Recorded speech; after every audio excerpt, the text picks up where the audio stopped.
આખો દી લબ લબ લબ લબ બસ, બીજું તો કઈ કામ જ નથી. હે ભગવાન, મારા બાપાને તમે હું જોયું, મારો તો આખો ભાવ બગાડ્યો છે. હજી ક્યાં મોડું થઈ ગયું છે? હજી તું ચાલી લેવાય.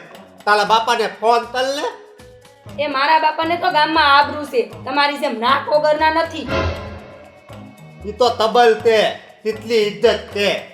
ઇજ્જત ની તો પૂતલું થલવાય છે. એ હવે બંધ થાવું છે કે કઈ બીજું સાંભળવું છે?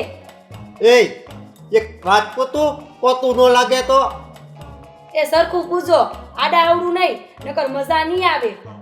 તાલી બા તાલી દેવા તે તાલા બાપા. એ બસ હો આવે, મારી જીદ્દ છે તમારી માં સુધી. કેટલી વાલ તો થઈને પાછી આવી તે, હજી બાકી તે. હે રામ, હવે તમે ઘડીક બહાર જાવ તો સારું છે, મને મારું કામ કરવા દ્યો. એ હા, હું જાઉં તું કલતલિયાની દુકાને, પણ દો દેવો કોઈને પાતળ